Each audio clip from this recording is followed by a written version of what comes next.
Netflix says its cheaper ad-supported subscription plan now has 40 million users, and that it's struck a deal to stream 2 NFL games.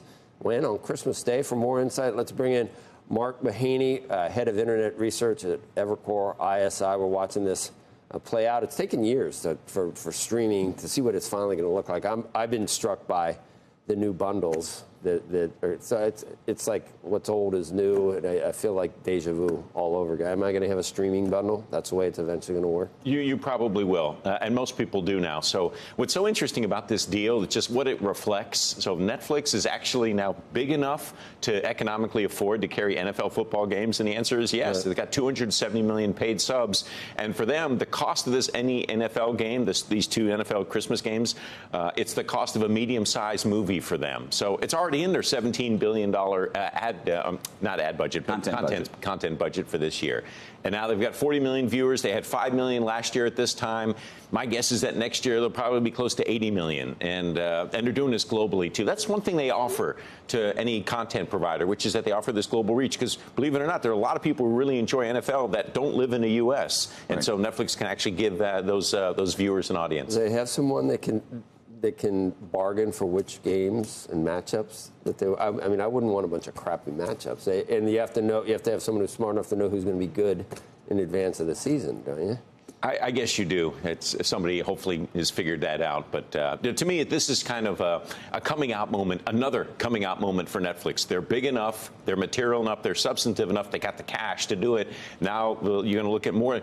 Several years ago, they said they would never do live sports. They've clearly been creeping towards that, just like they said they would never do ads. Now they're creeping towards that. They're not just creeping, they're engaging. It's not at an all-time high. It's the best of the media stocks in terms of what we've seen, but it's still...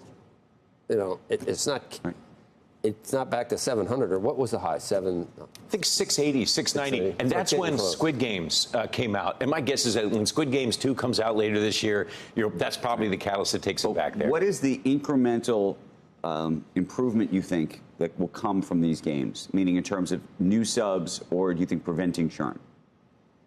That, to me, is the fundamental question. When you add games like this, by the way, Peacock's done it. Others have done it before, where you add a live sports event, and there are people who sign up just for that event. What I don't know, when Peacock did it, it was a little bit different. It is. On a Christmas day, how valuable are those days? Do people say, oh, my God, we don't have Netflix in the house. We got to get Netflix today? Who doesn't have Netflix? I think it's probably more, Andrew, to your question, I think it's probably more a driver of engagement. It probably does get a few more extra subs in some markets. Again, I think it's overseas markets. I think it's more engagement. And now they got more and more inventory to go after advertisers. I think they're close to a $1.5 billion ad revenue run rate now. They don't disclose it, but that's a decent guess. I think next year they're going to be close to $4 billion in ad revenue. When they first launched it, they said they thought they could get to 10% of their total revenue being advertising.